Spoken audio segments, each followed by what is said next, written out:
Hello friends, आज मैं आपके सामने जो टॉपिक डिस्कस करने जा रहा हूँ वह हर टैक्स पेयर से जुड़ा हुआ मसला है। आए दिन हमारे जो टैक्स पेयर हैं, इनकम टैक्स डिपार्टमेंट के द्वारा बराबर कोई ना कोई नोटिसेज उनको इशू किए जाते हैं जो उनके रिटर्न्स से रिलेटेड होते हैं। चाहे वो रिटर्न में अपनी इनकम को सही तरीके से डिस्क्लोज नहीं कर पा रहे हैं या उस आईटीआर के अंदर बहुत तरह की कमियां हैं, तो इन सब को लेके आए दिन इनकम टैक्स डिपार्टमेंट कोई न कोई टैक्स पेयर को नोटिस इशू करता है और टैक्स पेयर इन सारी चीज़ों से काफ़ी परेशान नज़र आते हैं। उनको रिस्पॉन्ड करना होता है और अगर सही तरीके से इनकम टैक्स का नोटिस को अगर आपने रिस्पॉन्ड नहीं किया तो फिर आप पे जो आयकर अधिकारी हैं वो आप पे इंटरेस्ट, टैक्स, पेनल्टी सारी चीज़ें वो लेवी कर देता है। तो ये एक बहुत ही टीडियस प्रोसेस है और इन सारी चीज़ों को हम किस तरीके से हैंडल करें, हम अपनी आईटीआर को जब फाइल करें तो हमें क्या सावधानियां रखें, किस तरीके से हम अपनी सही आईटीआर को फाइल कर सकते हैं, किन किन चीज़ों का ध्यान रखें, इन्हीं सारी चीज़ों को लेकर के हम आज आपके सामने ये वीडियो शेयर करने जा रहे हैं कि नोटिस से बचने के लिए आप अपनी इनकम टैक्स रिटर्न किस तरीके से फाइल करें। ये हमारा आज का टॉपिक है और हम वेलकम करना चाहेंगे कि जो भी नए सब्सक्राइबर हमारे इस यूट्यूब चैनल से जुड़ रहे हैं, पहली बार वो देख रहे हैं, तो हमारे चैनल को सबसे पहले आप सब्सक्राइब करने के साथ ही बेल बटन के आइकन को ज़रूर प्रेस करें ताकि हमारी कोई भी अपकमिंग वीडियोज़ हैं तो उसकी नोटिफिकेशन आपको मिल जाएगी। और दूसरा सबसे जो बड़ा फ़ायदा नए सब्सक्राइबर को होने वाला है वो ये होने वाला है कि हमारे द्वारा अब तक जितने भी वीडियो अपलोड किए गए हैं यूट्यूब चैनल पे, तो आप सारी वीडियोज़ को आप देख सकते हो जो आपके इंटरेस्ट का है। तो थैंक यू सब्सक्राइबर। तो अब आइए हम क्विकली अब इस इश्यूज़ को डिस्कस करें कि हमें आईटीआर जब फाइल करते हैं तो हमें क्या सावधानियां बरतनी चाहिए। तो आप इन वीडियो को एंड तक देखिए ताकि हम जो भी स्टेप्स आपको एक्सप्लेन करने जा रहे हैं आपको उनकी पूरी जानकारी हो सके और आप पूरी कोशिश होगी कि आपको इनकम टैक्स नोटिसेस ना आए और आप अपनी रिपोर्टिंग जो इनकम की है वो सही तरीके से कर पाएँ। तो सबसे पहला चीज़ है कि जब भी आप इनकम टैक्स रिटर्न फाइल कर रहे हैं, चाहे आप फर्स्ट टाइम फाइल करने जा रहे हो या आप पहले से फाइल कर रहे हैं, तो ये बड़ा ही मायने रखता है कि आप इनकम टैक्स की रिटर्न कैसे फाइल करते हैं। क्या आप इनकम टैक्स की जो रिटर्न फाइल करते हैं उसमें किसी टैक्स कंसल्टेंट की एडवाइस से फाइल करते हैं या किस तरीके से फाइल करते हैं। तो जब भी फाइल करें तो आप अपने टैक्स कंसल्टेंट जो अच्छे हैं, जिनकी अच्छी नॉलेज है इनकम टैक्स के ऊपर, अगर आप उनके एडवाइस के अकॉर्डिंग अगर आप काम करते हैं तो आपको प्रॉपर गाइडेंस और डायरेक्शंस मिलेगी कि आप रिटर्न कैसे फाइल करें। तो सबसे पहला चयन तो आपको एक अच्छे चार्टर्ड अकाउंटेंट और टैक्स कंसल्टेंट की ज़रूरत है जो को सही मायने में इनकम टैक्स रिटर्न से रिलेटेड टैक्स का सही नॉलेज हो। दूसरी जो इम्पोर्टेंट बात है कि जब भी आप रिटर्न फाइल करने जाते हैं तो सबसे पहले आप ये देखिए कि आपका इनकम का क्या सोर्स है, आपको कहाँ कहाँ से इनकम आती है। तो इनकम टैक्स लॉ के हिसाब से इनकम टैक्स ने कहा कि हर एक इंसान की 5 तरह के सोर्सेस को उन्होंने डिफाइन किया है।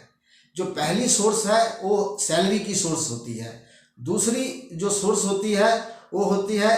Income from the rental property. अगर मान लो आपका कोई मकान है और आपने किराए पे दे रखा है तो उस पे जो रेंट आता है वो भी रेंटल इनकम आपको अपनी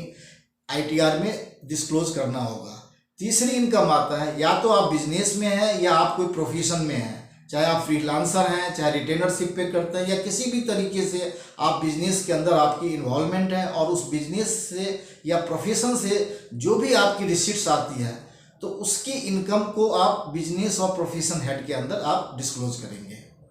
उसके बाद जो चौथी जो हेड है वो है कैपिटल गेन का। कैपिटल गेन का मतलब है या तो आपके प्रॉपर्टी का आपने कोई सेल किया तो उसके ऊपर जो आपका प्रॉफिट है, हो सकता है लॉस भी हो, तो प्रॉफिट और लॉस दोनों ही कंडीशंस में आप उसकी रिपोर्टिंग इनकम टैक्स को जरूर करें। ज़्यादातर लोग शेयर्स की भी ट्रेडिंग करते हैं, म्यूचुअल फंड्स की ट्रेडिंग करते हैं, आजकल म्यूचुअल फंड का काफ़ी अच्छा क्रेज है। तो इन सब पे जो भी प्रॉफिट और लॉस होता है वो कैपिटल गेन के दायरे के अंदर आता है। तो आपको कैपिटल गेन की प्रॉपर वर्किंग करके उनको आईटीआर के अंदर आपको बतानी पड़ेगी। और पांचवी जो है सोर्स वो अदर सोर्सेज हैं, जिसको हम रेसिड्यूरी सोर्स करते हैं, कि जो ये चारों सोर्स में कहीं फिट नहीं बैठता वो पांचवी सोर्स के अंदर आप डाल दीजिए, तो अदर सोर्सेज है। तो सबसे पहले जब भी आप आईटीआर फाइल करेंगे तो आप पेन डाउन कर लें, आप अपनी नोटबुक में जरूर ये नोट कर लें कि आपको इस फाइनेंशियल ईयर के अंदर आपको कहाँ से क्या इनकम आई है। अगर आप एम्प्लॉयमेंट के अंदर है तो आपकी सैलरी इनकम होगी, अगर आप रिटायरमेंट करके हैं तो आपकी पेंशन इनकम होगी, अगर आपने घर किराए पे दे रखा है तो आपकी रेंटल इनकम होगी, अगर बिजनेस प्रोफेशन से हैं तो आपका बिजनेस इनकम हो गया, अगर आपने कोई प्रॉपर्टी, शेयर, म्यूचुअल फंड्स हैं उनकी सेल करी है तो उससे कैपिटल गेन का मसला बनता है। और कुछ दूसरे तरह की इनकम जो इन चारों में नहीं बैठता है वो अदर सोर्सेज में, जैसे कि अगर आपका बैंक अकाउंट होता है तो बैंक अकाउंट में आपको बैंक सेविंग अकाउंट के ऊपर भी कुछ इंटरेस्ट देता है, और आपकी कई तरह की इन्वेस्टमेंट होती है, पोस्ट ऑफिस में होते हैं, आरबीआई बॉन्ड्स होते हैं। तो इन सब चीज़ों पे जो आपको एक इंटरेस्ट मिलता है, या आप कोई कंपनी के शेयर ले रखे हैं तो आपको डिविडेंड मिलता है, तो ये सारी इनकम जो है अदर सोर्सेज के अंदर आपको कवर हो जाती है। तो जब आप सारे चीज़ों को नोट डाउन कर लेंगे कि मेरा जो इनकम है एक्स वाई और जेड सोर्सेज से एक्स ये अमाउंट है, तो आपको आईटीआर फाइल करने में सोचो कि आपका 50% काम कंप्लीट हो गया। तो ये आपको आइडेंटिफाई करना है आपको सोर्सेज के बारे में। अब जो तीसरा इंपॉर्टेंट पार्ट आता है कि जब कैपिटल गेन से आपको इनकम आता है तो कैपिटल गेन की वर्किंग करना बहुत ही मुश्किल हो जाता है कि कैपिटल गेन की वर्किंग कैसे करें। किसी कंडीशन में आपका इंडेक्सेशन होता है, किसी में नहीं होता है, किसी में टैक्स रेट अलग है। तो इन सारी चीज़ों की जो जानकारी है वो आपके टैक्स कंसल्टेंट के पास होता है। तो इसलिए मेरा सुझाव है कि जब भी आप आईटीआर फाइल करें तो आप टैक्स कंसल्टेंट की हेल्प जरूर लें। आप देखो कि नॉर्मली आप एम्प्लॉयमेंट में होते हो, आपकी काफ़ी ज़्यादा अमाउंट टीडीएस में कट जाता है, लाखों में टीडीएस अमाउंट कट जाता है। तो एक छोटे से अमाउंट के लिए अगर आप चाहते हो कि टैक्स कंसल्टेंट की फीस बचा लें तो आप कहीं न कहीं एक मुसीबत को बुलावा दे रहे हो। और सवाल मुसीबत को बुलावा देने का मतलब नहीं है, अगर आप टैक्स कंसल्टेंट करते हैं तो वो आपका एक 360 डिग्री व्यू लेके, कंप्रिहेंसिव व्यू लेकर के आपकी रिटर्न्स को प्रॉपर तरीके से एनालाइज करके लॉ के दायरे में जो भी पॉसिबल होगा उस तरीके से फाइल कर देगा। हो सकता है उनकी फाइलिंग के द्वारा आपको कुछ फ़ायदा भी हो जाए। तो ये हेल्प जरूर लेने की कोशिश करें। और जो चौथा इम्पोर्टेंट पार्ट है कि खास करके हमने देखा है, हमारा अब तक का एक्सपीरियंस रहा है कि कई बार लोग जो शेयर मार्केट के अंदर ट्रेडिंग करते हैं तो कई बार उनको लॉस हो जाता है, तो वो सोचते हैं कि मेरे को लॉस हो गया तो इनकम आएगी तभी हम गवर्नमेंट को टैक्स देंगे। नहीं, अगर लॉस आता है तो आप जरूर इस इनकम को आप डिस्क्लोज करिए, उसका कैपिटल लॉस क्लेम करिए, बिजनेस में लॉस है बिजनेस लॉस क्लेम करिए, ताकि आगे चल के जब आपका प्रॉफिट हो तो आप उसको सेट ऑफ करके उसका बेनिफिट ले सकें। अच्छा, अब इन सब चीज़ों को आप सही तरीके से, अब तक कई लोग डिस्क्लोज नहीं कर पा रहे थे, सही रिपोर्टिंग नहीं हो पा रही थी, इनकम टैक्स भी नोटिस इशू करके टैक्स पेयर को बुलाते थे, उस इंफॉर्मेशन लेते थे, और जो कोई इनके दायरे में आते थे उनके ऊपर टैक्स और पेनल्टी लेवी करते थे। अब गवर्नमेंट ने क्या किया, गवर्नमेंट ने आज के डेट में डाटा इंटेलिजेंस की मदद से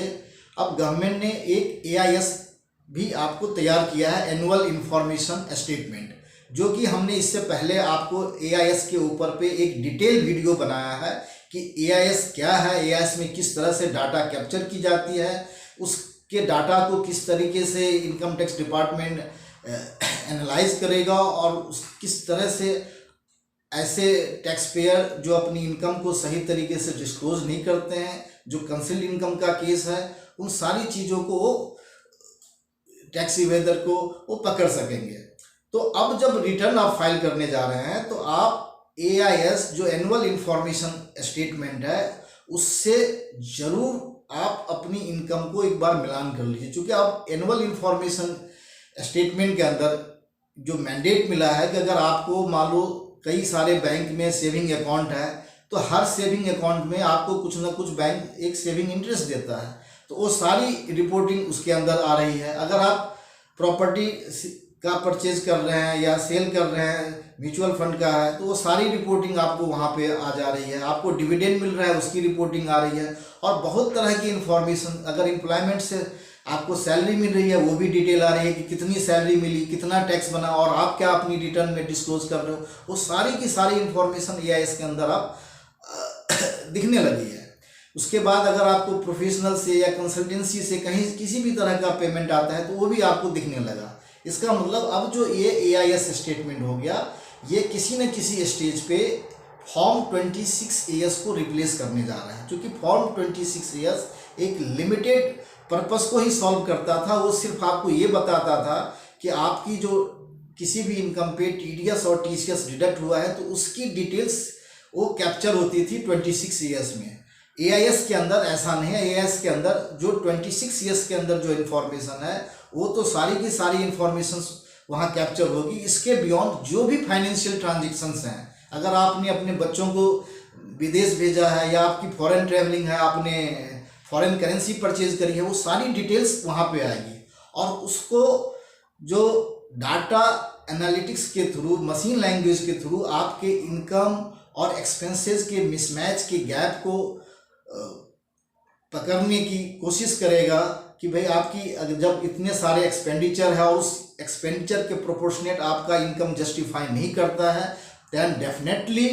मतलब आपको डिपार्टमेंट नोटिस सर्व करेगा। तो अगर आप ये सारी चीज़ें प्रॉपर तरीके से एनालाइज करते हैं तो वो चीज़ें नहीं आएगी, क्योंकि अब AIS के अंदर अगर आप बैंक से कैश डिपॉजिट कर रहे हैं तो वो भी डिटेल आपको वहाँ आ रही है, कैश विड्रॉल कर रहे हैं वो भी डिपॉजिट आ रही है। तो